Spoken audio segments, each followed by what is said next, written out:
to do haircut for this event? Just for this event. Just for this event. Bravo. No, they went to the barber shop and they got the discount because both of them. No, for that for Easter. 2 for Discount 1. for Easter. 2 for 1. What's that? 2 for 1. 2 for 1. The way it worked is Jeremiah used his own razor. That's how it worked. Did he? Imagine how much money he saves. Why not by doing that? He saves over the course of his life thousands of dollars. Of course. I was so happy that during this Corona business, I was not very happy to go to any barber shop. I mean, most of them were closed, but even when they were relaxed, because the idea that I sit there so close to somebody and other people are coming and going bother me. So I asked friends, Tatiana, her husband, and others. They were the people who cut my hair for the whole year, and I think at least I saved $1,000 at least, because it's so expensive to get a haircut in New York. It's good. It's good to get a haircut if you're allowed. I'm in Florida, so Florida we have haircuts. Yeah, we do that here. They make you wear a mask, and sometimes they'll put tape on the side of the mask so the thing doesn't go around the ear, so they can get around the ear. That's right. Anyway, it is 11 a.m. Welcome everyone. Abdu'l-Baha.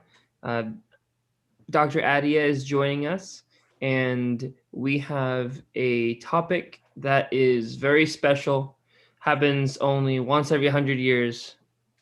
Well, this one particularly is very special because it's the 100th year anniversary of the Ascension of Abdul-Baha coming very soon. And this program is going to be on that basis, a subject of great importance to us Baha'is. This week's topic, 100-year anniversary of the Ascension of Abdul-Baha, the center of Baha'u'llah's covenant, part 1.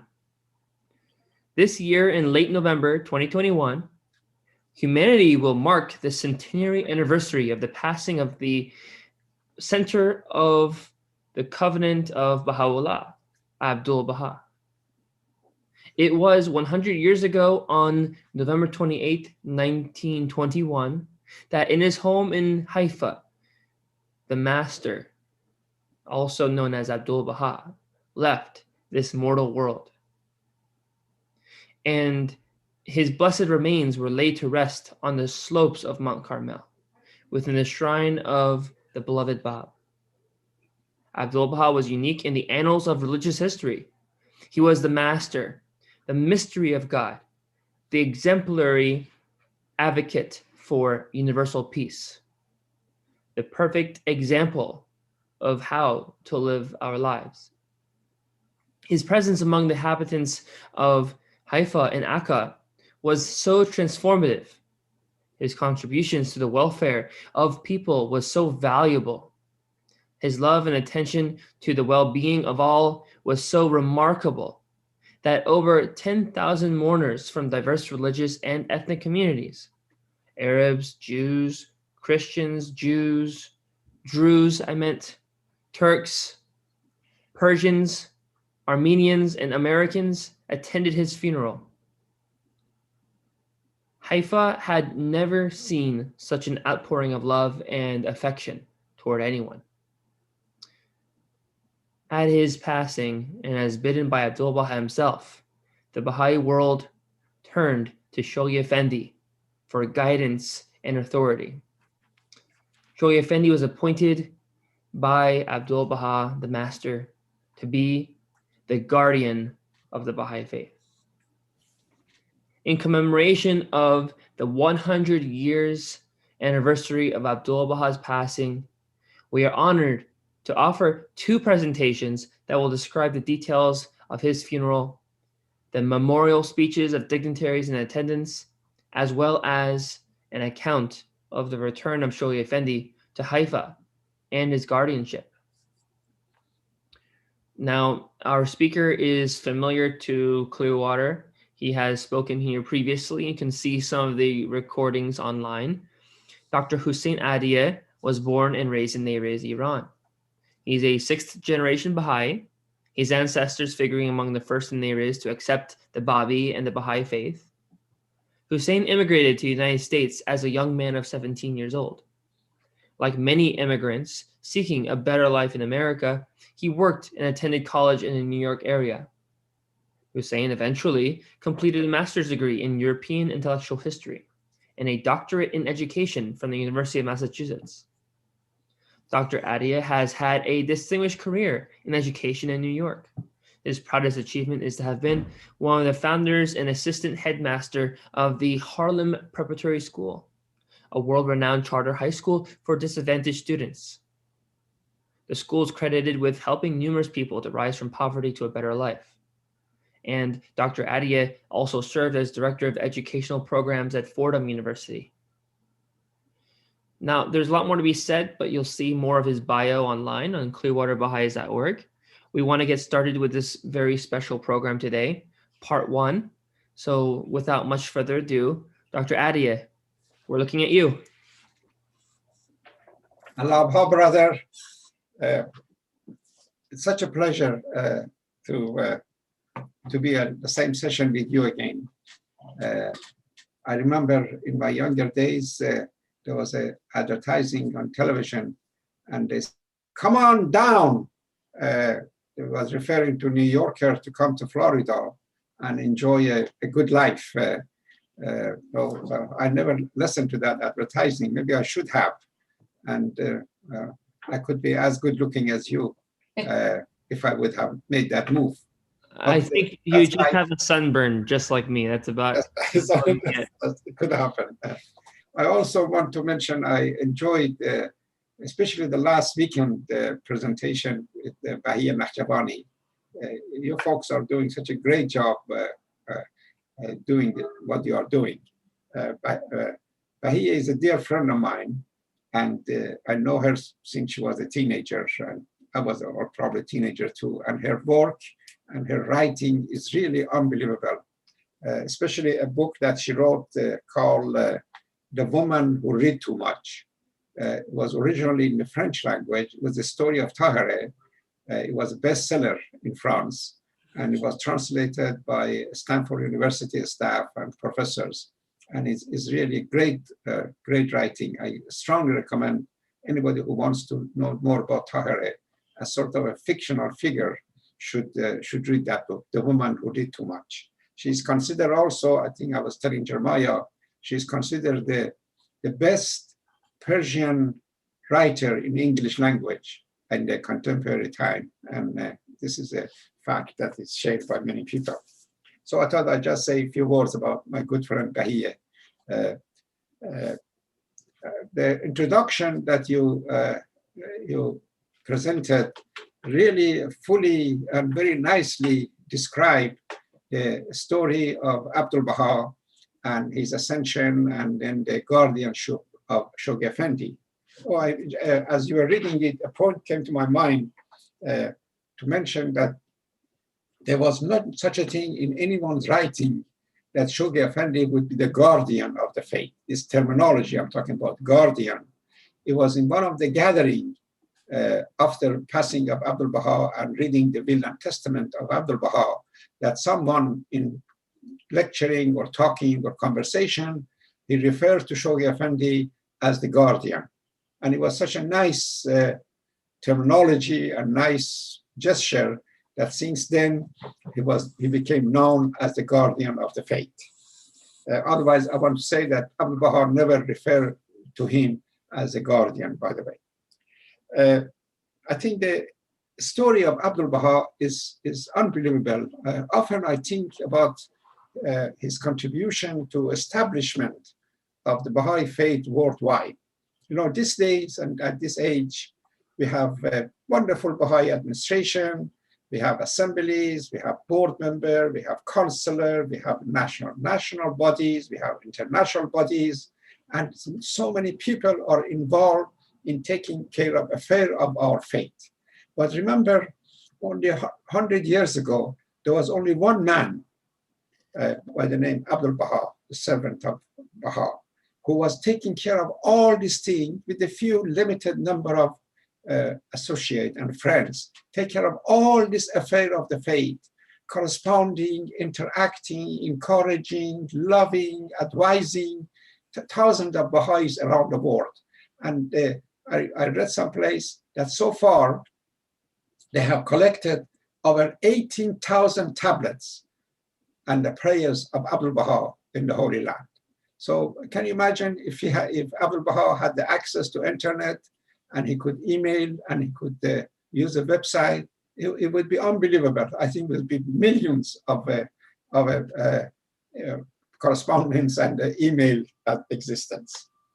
At the same time, is amazing that he, by himself, he faced so many opposition and so many trauma in his life. From very beginning, after the half-brother of Baha'u'llah continued his machination against him, and then his own half-brother, Mirza Muhammad Ali, also were troubling him. But he successfully not only led the Baha'i community all over the world, but he helped to build the Shrine of the Baha. He helped to come to West, come to America, come to Europe, and then spread the message of his father. And I also remember when he died, or when he came to America, it only was 40, 50, 60 years after he was moved to Haifa and Akka as a prisoner.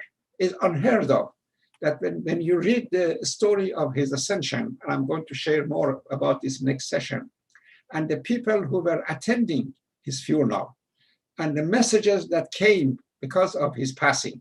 A message came, I mentioned a few names that you may have heard before. Winston Churchill, the one who became later the Prime Minister of England and saved the world from Hitler in catastrophe.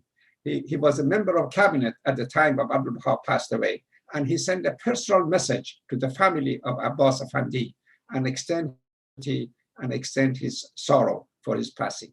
General Allenby, the famous general who defeated the Ottoman troops in the Middle East, was another one who was very fond of Abdu'l-Baha. He sent a very gracious message and showed his sympathy. Herbert Samuel, who was the High Commissioner of the Great Britain in Palestine, personally attended the funeral of Abdu'l-Baha and listened to numerous talks in Arabic and in French that was presented at that time. And he always, even after he returned back to England, he became a member of cabinet. He was the head of the Liberal Party in England for many years. And he was always a friend of Baha'i faith because of his association with Abdu'l-Baha. I'm saying all these things just to give you a glimpse of who was this man, who was this mystery of God, who still we really don't quite understand what was his station and his position. Shoghi Effendi tried, and successfully I'm sure, to explain who is he and what was his station. Clearly, he mentioned that he is not the prophet of God, and he is not an average leader of Baha'i faith. He is somewhere mysteriously there, and we have to find out exactly what he stands for. Abdu'l-Baha, just to go to the subject that I'm supposed to talk about, Abdu'l-Baha fully realized before his passing that the end is at sight. We have a numerous indication that he was aware of this. For example, on the occasion 5 months before he died, he was attending and he was sending a tablet in the honor of one of the Afnan family. As a matter of fact, I'm sure some of you who know the Afnan family, Hassan Balyuzi, the hand of a cause, is one of them. His father died, and Abdu'l-Baha revealed a tablet in his honor. And it was in that tablet that he was really talking about himself. He was talking to God and say that I am tired of this life. I am like a broken winged bird. I'm like a fish in the sea with no water. I am weak. I have reached an age that I have no power and no energy to continue. Oh God, please take me away. And this shows that he want, all this opposition, and all this effort, and all this work has finally reached a point that he was willing to give up and join his father and others who have gone before him. And 5 months later, on November 28, 1921, his wish and his love came true, and he did die. He did ascend. There are other notion and stories that I can share with you that shows that he knew what was going to happen. One was, he talks about the dream of his father Baha'u'llah, that he told him, destroy this house or destroy this room. In otaq ro kharab kon. And he interpreted, and others interpreted, as though the temple of his life, his body, is coming to an end, and he should be prepared for that. It was another occasion that he had a dream, and he shared it with a friend, that he was in the mosque playing the role of an imam. He was standing in the front of the masses of people, and thousands of people were coming and lining up behind him, ready for the, let's say, Friday mass prayer. But at the last moment, he left the mosque, and he went outside, and he told some people around him, they are ready to continue themselves, and they can finish the prayer by themselves without me. And this was also indicating that the Baha'i community was ready to continue without him. There was a visitor in Haifa, maybe a month before Abdul-Baha's passing, by the name, I think his name was Suleiman Raf'at, was his name. While he was in Haifa, he got news that his brother in Turkey, in Istanbul probably, he had died. And he was quite despondent and very sad. And Abdu'l-Baha had a conversation with him. And he said, your brother is not really dead. Your brother has been transferred from one place to other place. And I'm going to join him very soon, because that's the place that we all should go eventually. He had a servant, Abdu'l-Baha had a servant by the name Khosrow. Khosrow was a young boy, 6 years old, that somebody brought him from India. He was an orphan, he had no family, and they brought him to Haifa, and Abdu'l-Baha accepted him as a son and to take care of him. And he was in Abdu'l-Baha's household for many years. They said a day or so before Abdu'l-Baha's ascension, he told his daughter and her husband, I think was Mirza Hadi, that I want you today make an arrangement right away so Khosrow can get married. And if you don't do it, I do it myself. Even though he was sick, he had a high fever at that point. And they did make arrangement. He attended Khosrow's wedding. And his notion was, Khosrow was in love with Abdu'l-Baha. And he realized if he's married and if he has a family, and when Abdu'l-Baha died, he would not be as despondent, and he may not take his own life, because he has mentioned a number of times that if ever my master Abdu'l-Baha died, I do not want to live any longer. As a matter of fact, there was a person, I don't remember his name, I think it was another Afnan, I can't remember his first name, that when the news come that Abdu'l-Baha has died, he went and he drowned himself. This is not, of course, permitted and allowed in Baha'i faith and discouraged. Wasn't that Nabil for Baha'u'llah? Say again?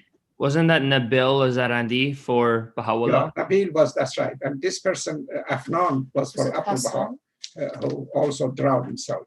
And as a matter, speaking of, he had the gardener by the name Ismail, I think, that toward the end of his life, they said one day in the garden, they were together, and Abdu'l-Baha turned to him and he said, do you remember that in the old days, this area was full of rocks and sand and dirt and dust? And look what a good job we have done and you have done. All these flowers and all these trees and all these beauties. And then he asked Ismail, that was his name, to get him 2 oranges and 2 so he could eat it. And then he got the sweet lemon also. He had it that day. And he told Ismail in that day that lots of this thing is hint of the end, that toward the end of his life, Baha'u'llah, one day, he went to his room, Abdu'l-Baha went there, and he noticed that the papers was spread around, and he tried to help and organize and collect the papers and put it nicely. And Baha'u'llah told him that it is too late, it's all done. There's no reason to organize these papers anymore. And he said he felt the same way. And this Ismail also, 3 days after the ascension of Abdul-Baha, he went, he said goodbye to his family, and he went to the top of the mountain around the shrine of the Baha, but by then they had the body of the Abdu'l-Baha buried there, and he was ready to kill himself, that the friends came and rescued him, and they stopped him from killing himself. There was occasion also, another friend by name Rahmatullah, that one day he said that he and Abdu'l-Baha, they were walking toward the shrine, climbing the mountain Carmel, and he noticed that Abdu'l-Baha was very exhausted and very tired. And he offered Abdu'l-Baha, maybe I should carry you, I was a strong man probably, on my shoulder. Abdu'l-Baha said, no, not today. The day would come that he would carry me up the mountain. And it's so interesting, shortly afterward, he was one of the people who helped to carry the casket of Abdu'l-Baha from his house all the way to the top of the mountain to be buried next to the shrine. There are plenty other indication and stories that I can tell you, but maybe we should not dwell on this anymore.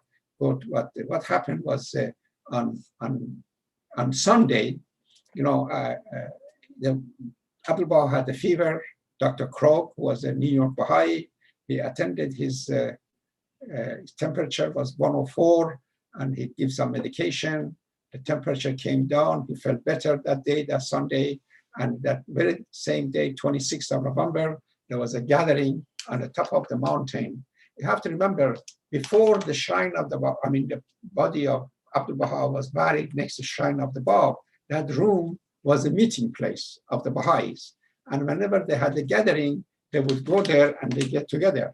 So Abdu'l-Baha encouraged everybody to go there and attend the Day of Covenant.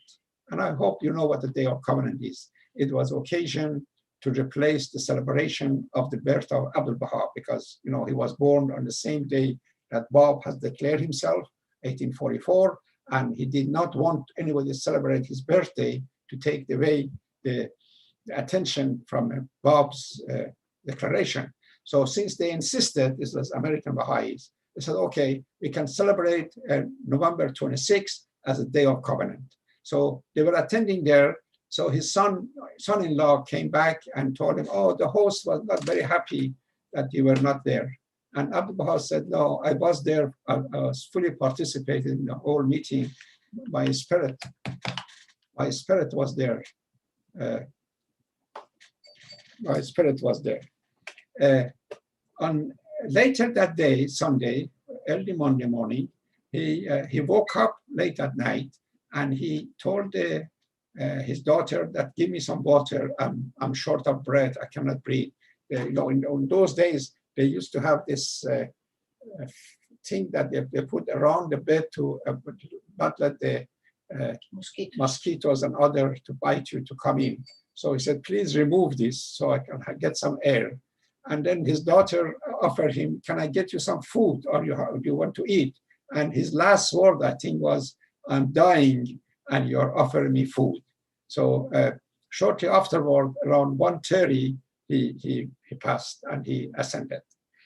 Immediately, the friends from the east and the west, they were informed, Dr. Krog and Ethel Rosenberg and Fujita and Curtis Kelsey, that they were here from America and other places, and some lady from Germany and a whole bunch of devoted friends from Persia and East. They gathered in the house of Abdu'l-Baha, and Mrs. Bush, the wife of John Bush, the person who you have a school in California in his honor, he paid for it.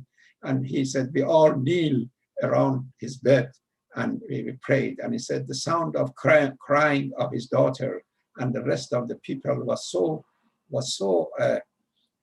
deep and was getting to us that we all start to cry and all that. The announcement went out on Monday morning that following day, which is Tuesday, there will be a massive and real funeral for Abdu'l-Baha. So following day, which was Tuesday morning, and 9 o'clock in the morning, the funeral started. They had night before, a man by the name, I think, Badi Boshruye, washed his body. That night, Lutfullah Hakim, who later on, I think, became member of the House of Justice, stayed with the body. So in the morning, Tuesday morning, they start to take the casket out of the house and start to head going toward the mountain. His sister, Greatest Holy Leave, has recommended and decided that his body would be buried next to the shrine of the Bab. You know, there was an empty room there and there was a place. So they made arrangement, they made a grave right next there. And so the preparation was made that his body would be interned there. Now, about an hour it took from this mass number of people, 1,000 and 1,000. The estimate is anywhere between 10,000 or 20,000 people attended the funeral. In the history of Palestine, there's never been an occasion like this because of all the war and all the feud and all the friction that was in that land. But in that day, as I think John read it, the Armenian, the Persian, the Kurd, the Rus, the Jews, the Muslim, the American, they were all lining up. John Bush was one of the 9 people that started carrying the casket out of the house. And as they were going up there, they would change because everybody wanted to have the honor of carrying the casket. It was a nice day. It was not raining or anything. All you hear all over was the sound of the prayer, sound of the crier. Eventually, they got the body on the top of the mountain. They set up a table there. It took them 1 hour to get there. They put the body there, and there were 9 speakers who began to make talks. And I would go over their talks and presentation in the next session. The body was buried by I think the same person who helped to carry the body all the way on the top, Rahmatullah, I think was his name, or Ismail. And that was what happened at the end to Abdu'l-Baha, and we miss him. I have collected some pictures, John, that I think they are more or less the last pictures of Abdu'l-Baha, last few pictures. And I would like them to show them. And then if there are any questions, I would be glad to answer.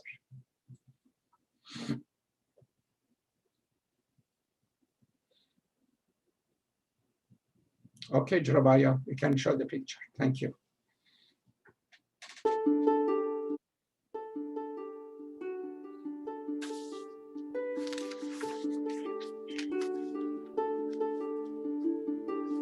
All right.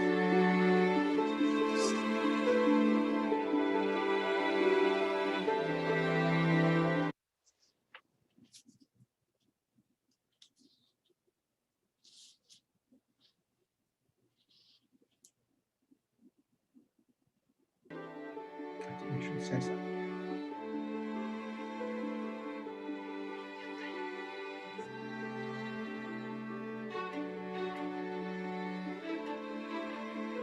There's the button.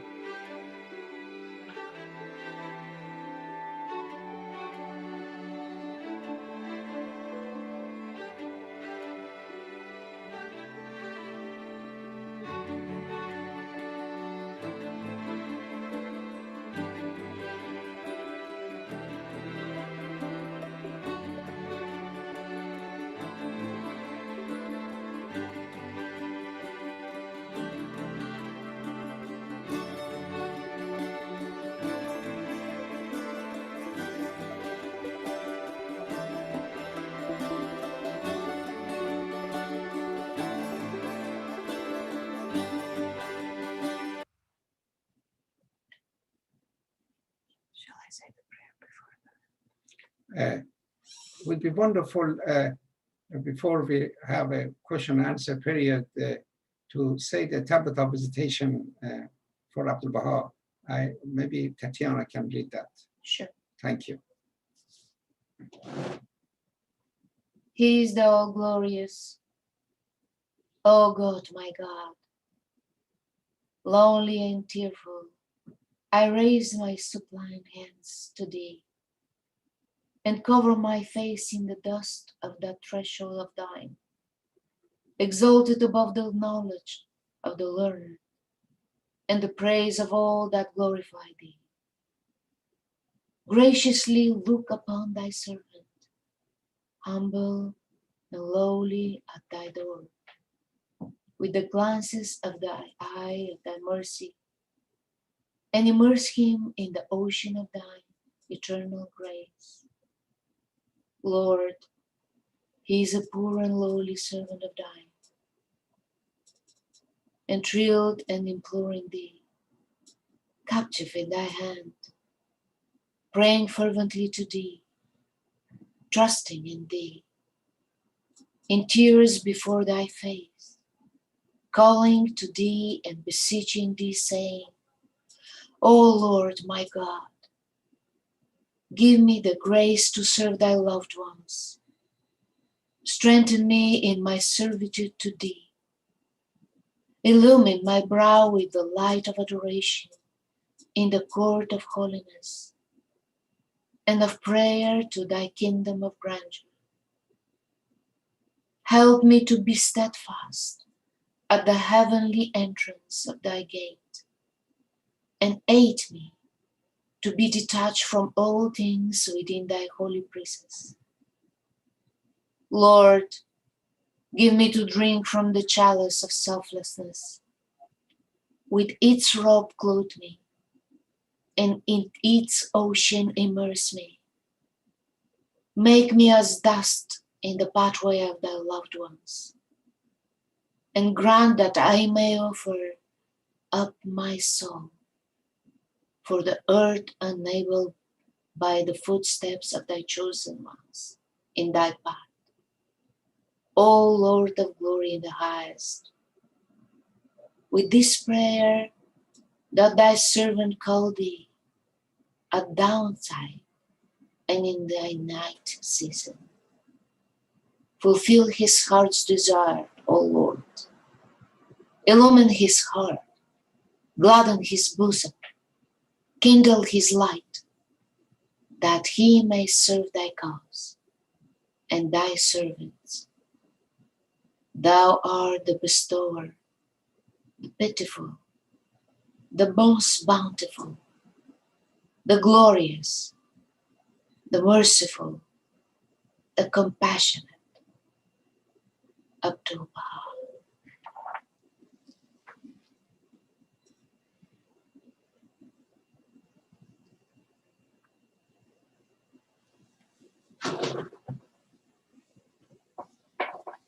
Thank you. Do you want to go over some pictures? These are, if you want, I can say a few words, but I think the pictures are simple. It shows Abdu'l-Baha mostly around his house in the street of Akka, and it also shows the telegram that the greatest Holy Leaf has sent, and then informing the Baha'i world about his passing. Immediately, a day or so after he died, a message went to America, Germany, England, Persia, India, and because these were places that there were Baha'i community, informing them of his ascension. And then his greatest Holy Leaf has done an amazing job. They said immediately after his passing, she ordered that all the locks in all the Baha'i places, in Bahji, in Akka and Haifa, to be changed, because there was a possibility of covenant breaker try to come and take over the buildings. And they said at some point, actually, even his half-brother, Mirza Muhammad Ali, put the announcement in the newspaper saying that they know that all of a sudden he became a nice guy, and know that Abdu'l-Baha is dead. According to the will and testament of Baha'u'llah, I should succeed him. But then, because he has broke the covenant, he was not entitled, and therefore Shoghi Effendi was appointed by Abdu'l-Baha himself.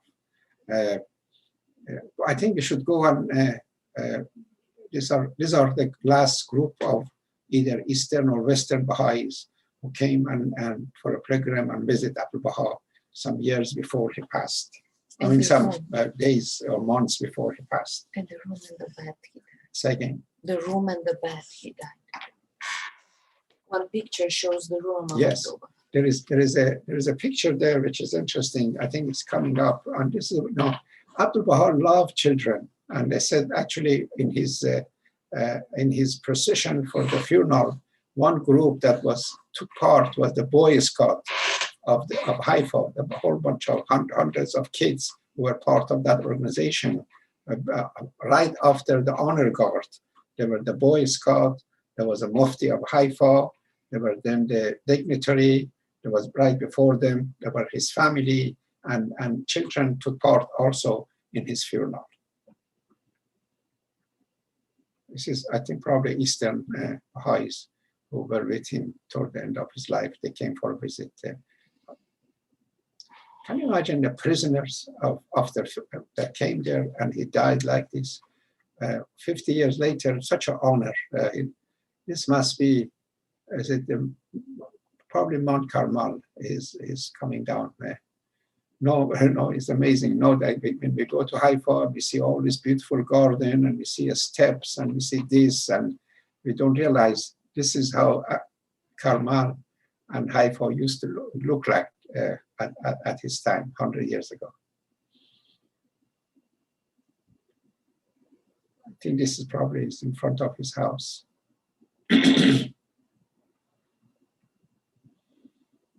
He's climbing up the mountain. You can see his back is bending. Another nice picture. Nice view of the city from the back.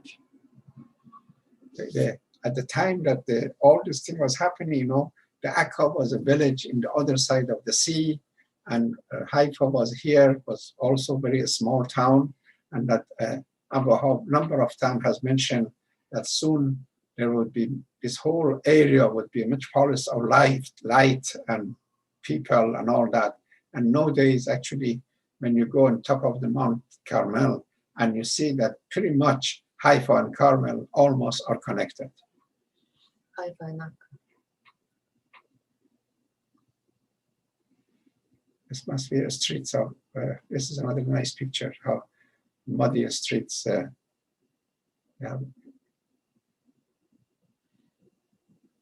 This is the bed that he died and I think it was Curtis Kelsey probably who took this picture. Curtis Kelsey was a wonderful man.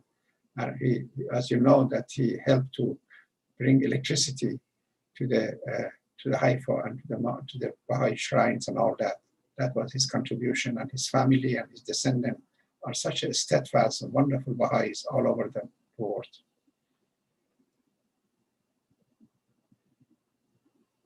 Another view of the Haifa, old-fashioned Haifa. This is a cablegram that was sent by the greatest Holy Leave, and he said, His Holiness Abdul-Baha ascended to Abha Kingdom, inform the friends. That's the message, the cablegram that was sent. Speaking of cablegram, I would maybe mention this again next week. A month before, his passing, he asked his daughter, the mother of Shoghi Effendi, to telegram Shoghi Effendi and ask him quickly to come back to Haifa, because he really wanted to see him before he died. And the parents of Shoghi Effendi, typical goody-goody kind parents, instead of sending the telegram, they said, oh, let's not scare him. Instead of telegram, they sent the letter. Of course, that letter, by the time he get to London and by the time Shoghi Effendi was informed, that's a very tragic moment too. It was too late, so he never get the chance to see his grandfather. And this was one of the tragic episodes in his life, and he often has mentioned that. Next. And this is when they brought the casket out of the house and the procession started.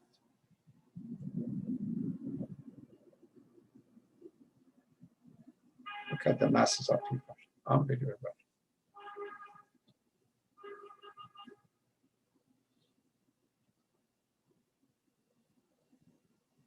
This most likely is on the top of the mountain when they had the casket down right by the shrine, and the 9 speakers began to talk about him, mostly in Arabic and some in French.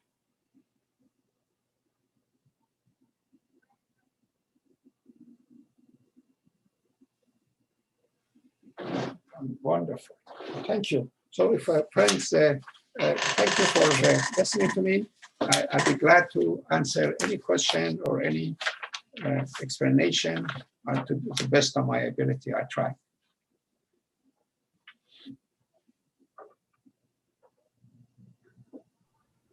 Thank you so much for that. So there is one question. What is the picture that was shown for this event? There's a picture of a very beautiful shrine that we see. Would you like to elaborate on the plans for the shrine of Abdu'l-Baha? The new shrine that is building now. It's very interesting that I was wondering about this. Why there's a picture of how the shrine of Abdul-Baha is going to look like, and also a preliminary picture. And Jeremiah, you want to pull it up? Abbas Amanat, who's a distinguished architect. I asked somebody, and the explanation that was given to me why they picked up that particular spot to build a shrine of Abdul-Baha.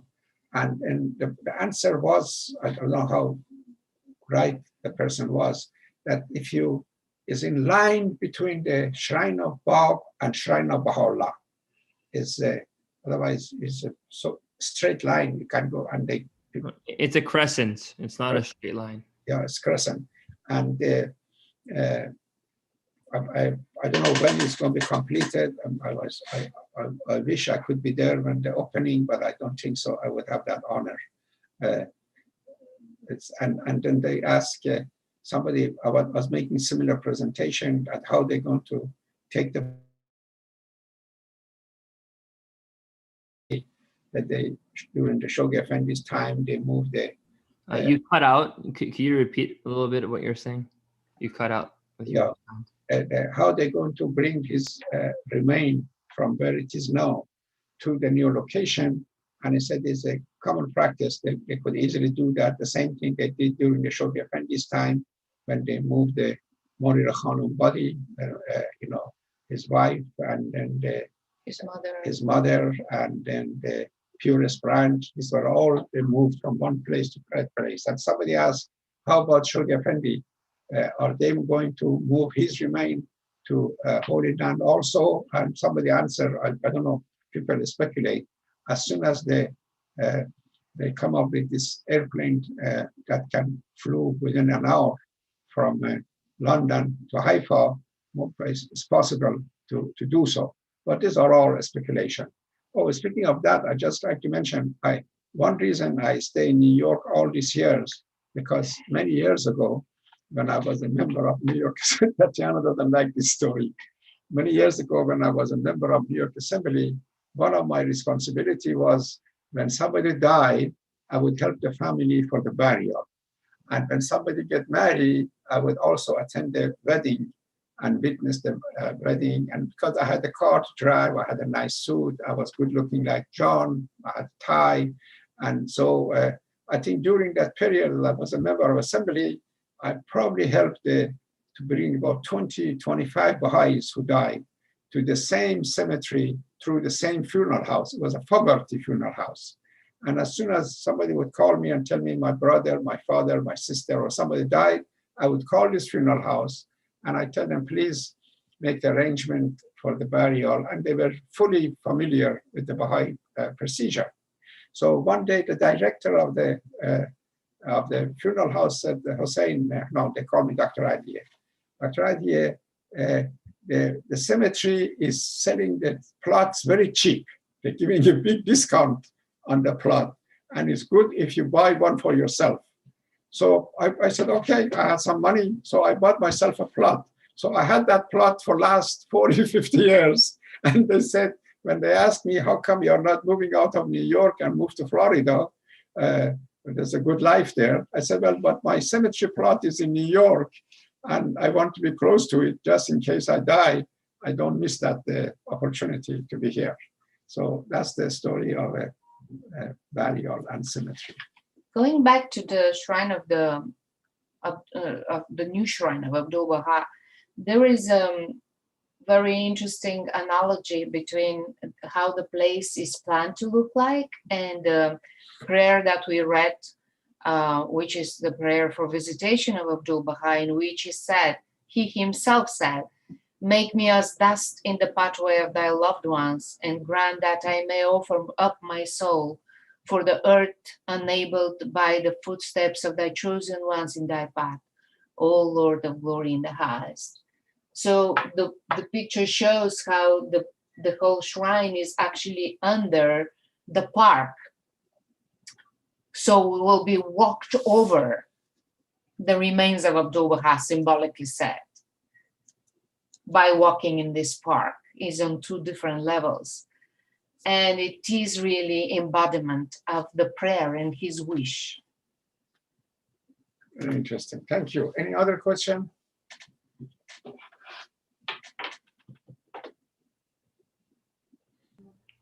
I tried to hit the mute button in the Zoom when you guys switched the screen. It moved my button. All right. So there is a question about the significance of the first 100 years since 1921 until now. What is so significant about these 100 years since the ascension of Abdul-Baha? It's amazing that maybe we can concentrate and elaborate more in our next session when we deal with the Shoghi Effendi. That some of the figure I remember I read someplace quite impressive, that at the time that the Baha'i community experienced the loss of the Abdu'l-Baha, there were less than 100,000 Baha'is throughout the world. And by the time that Shoghi Effendi passed away, the number has risen to 400,000 at that time. There was also some Baha'i centers and Baha'i location was such a limited number just in India, in England, in Germany, in America, and Persia, and a couple other places. But within the last 100 years, as you know, it has expanded to more than 100,000 locality. The whole structure of Baha'i administration has really been put together within the last 100 years. The expectation was that after the passing of Abdu'l-Baha, the Universal House of Justice would be established. It was the notion, everybody expect that. But then Shoghi Effendi realized, in consultation with others probably, that the Baha'i community was not ready for such a major step to be taken. So they first they have to build a framework, the Baha'i, the local assemblies, the national assemblies. These were all done within the last 100 years, or even less than that, but by the time Shoghi Effendi died, 1963. So these are some example of, and the faith has become well known. At the time that Abdu'l-Baha died, they would keep referring to Baha'i faith as a cult, you know, or a branch of Islam. No, finally, we came out of obscurity and we are considered a worldwide faith and religion. And is known as the formative age, which is a transitional age, or the Iron Age, we call it also. And it's leading to the transformation which will bring the golden age of the Baha'i faith. Transition from heroic age, which is the beginning with all the sacrifices of the Babis and Baha'is, which ended with the ascension of Abdul-Baha, and the formative age starts from the ascension of Abdul-Baha to build the golden age, the beginning, the seeds of the golden age. And we are coming up to that end very soon. Thank you. Thank you. Very good. Thank you for that. Appreciate it. Sure. So there's a question about these pictures. So how do people find pictures like these that you just showed us today? They're very, very, probably the person watching this hasn't seen them before. Is there a way they could pull pictures like these? You have to do some search. There are, of course, the best place to start with would be Google. Googling it and images and picture. You know, I'm telling you, every time I turn around and somebody say that, they tell me, Google it. You know, it looks like he's becoming a new god who knows all the answer. But that's a good place to start. But then there are a number of other sites that have the Baha'i picture, Baha'i images and things like this. And this is the expertise of Tatiana. She managed to always, with most of my presentation, to find some wonderful collection of pictures. If somebody is interested, we can send those pictures. Let them leave their email addresses. Sure. Sounds like a plan. And I think there's also Baha'i media banks online as well. Yeah, Exactly. that's true. So that all being said, there's another question as to the current resting place of Abdu'l-Baha. Do we know where Abdu'l-Baha is buried now? Yeah, of course. I think I made the reference that there was a decision of the greatest holy leave that next to the shrine of the Bab, there was a room that was used as a gathering place that nowadays, as you notice, is Abdu'l-Baha's where you go and pray and resting right under there. That I think that was either Ismail, the gardener, or Rahmatullah, the strong guy, who overnight, they said they couldn't believe it, that he managed to break through the stones and go down and open a grave. And so the body was buried right under there, next to the shrine of the Bab. So that's where it is now. Thank you for sharing that. So for anyone who visits the World Center until they open the shrine of Abdu'l-Baha, you can visit the shrine of Abdu'l-Baha and the shrine of the Bab in one building, separated by just a wall. It's amazing. In such a close vicinity for 100 years, Abdu'l-Baha, his remains were right near the Bab's. That's actually, it reminds me of a humorous story. After the passing of Shoghi Effendi, you know, there were 9 handover cars that were selected to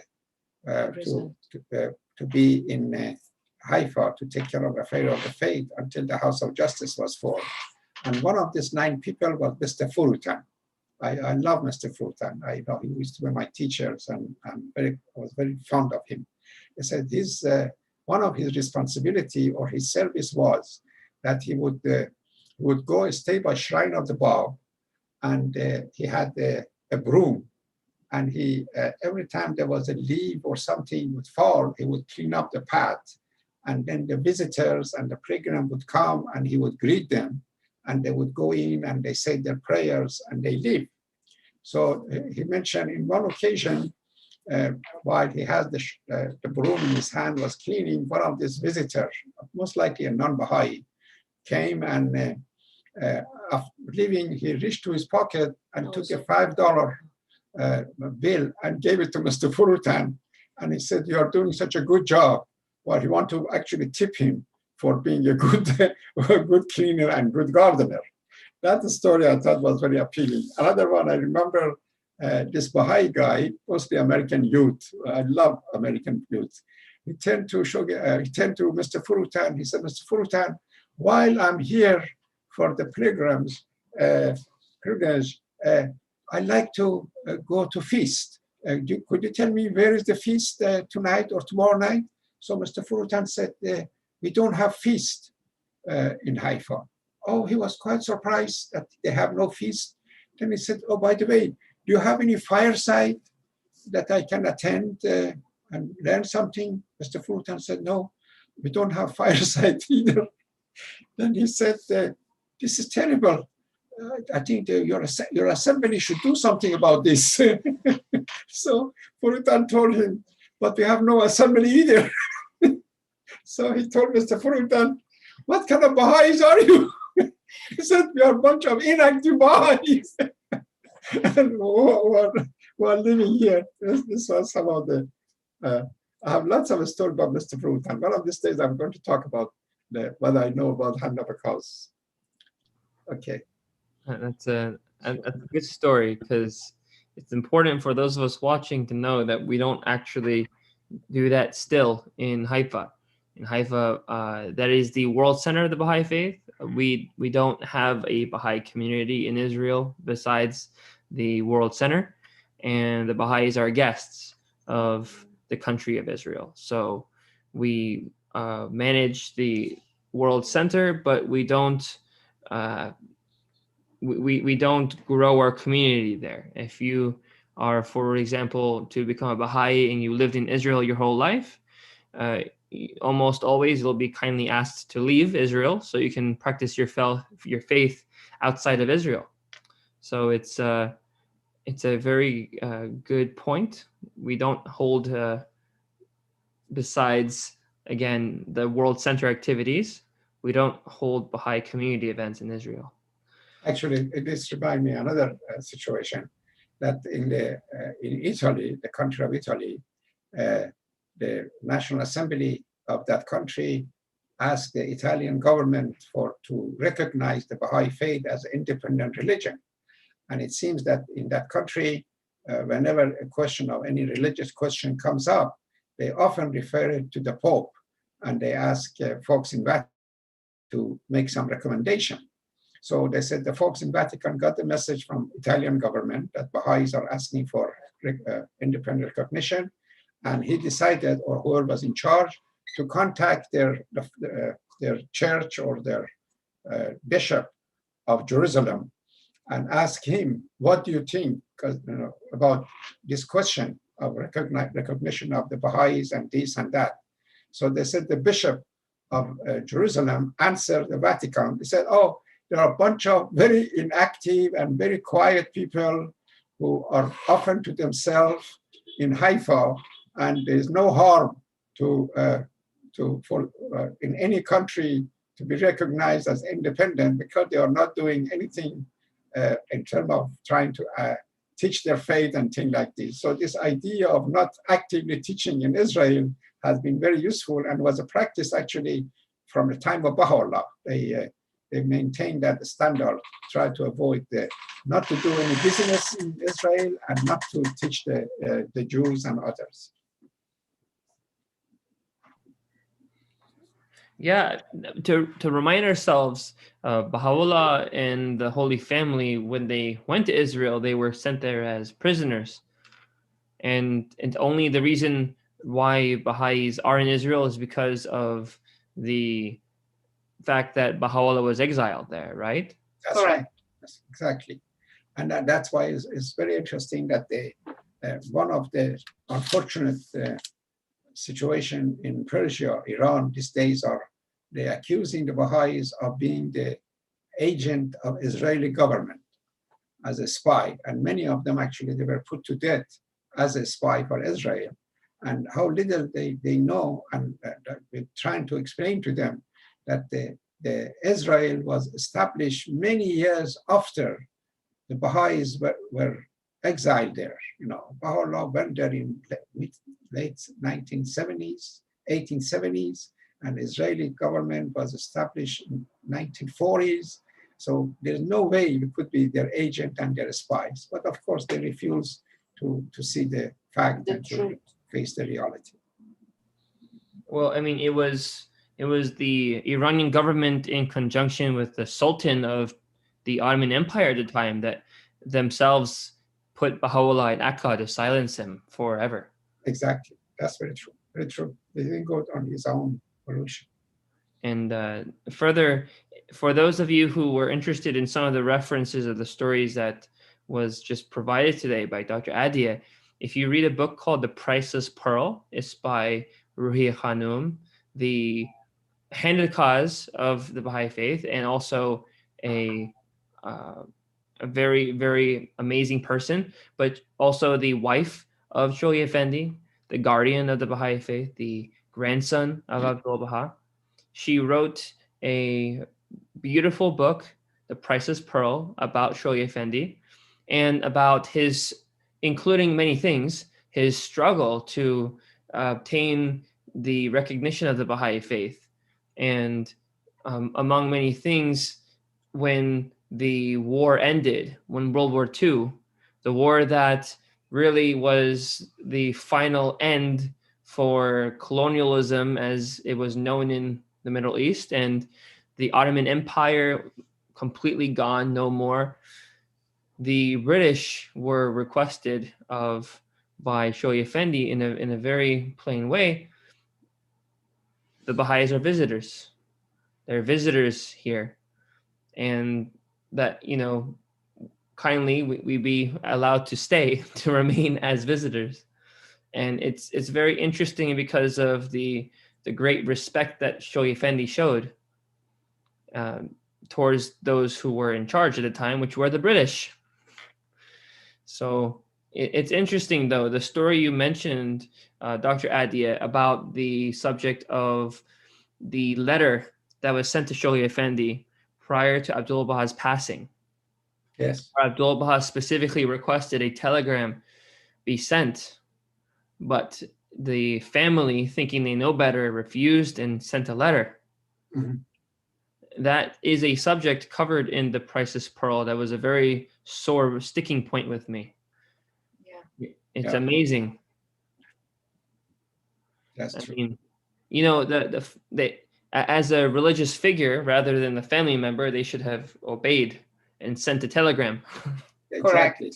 No, actually, the excuse they gave, because I'm sure there were people that the Shoyi Effendi, his duration of his study at Oxford was supposed to be 2 years. And this was when Abdu'l-Baha died or ascended, was 18 months has gone from his education. And they claim that they did not want to interrupt his study or something to this effect. These were also the same people, unfortunately, that later on they were not very loyal Baha'is, and they did cause the same family member that they did cause even some other problem for Shoyi Effendi that we can perhaps deal with it next time when we met his own family and his own brothers and cousins and others. Thank you for sharing that with us. Sure. Well, we saw this session, we saw our part one. We spoke about a beautiful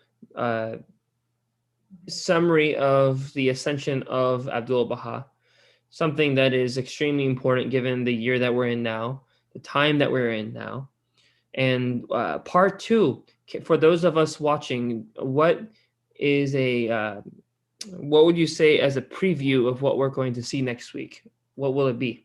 Most likely we would start with dealing with the will and testament of Abdu'l-Baha, which is one of the major and basic literary work of the faith that we should all be familiar with. So we will deal with that subject. We will deal with I may start actually to cover what happened actually on the funeral time in the top of the mountain, and the people who were attending, who they were and what they said. Share some of the messages from Churchill and Allenby and others.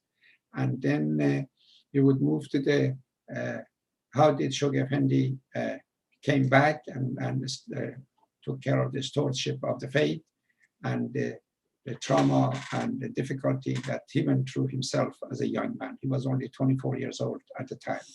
So that will be the subject of our next session. Thank you so much for that. And more importantly, thank you for joining us today. We really appreciate it. And for those of you who have joined us today, again, www.clearwaterbahais.org. That is where you can visit and view the Zoom link for next week and join us again. And for those of you on Facebook and YouTube, This is part 1. We'll be having part 2 in a week's time. So stay tuned. Thank you, everyone. We Thank wish you. you Thank you. Thanks a lot, John. Thank you, Jeremiah. Have a wonderful weekend.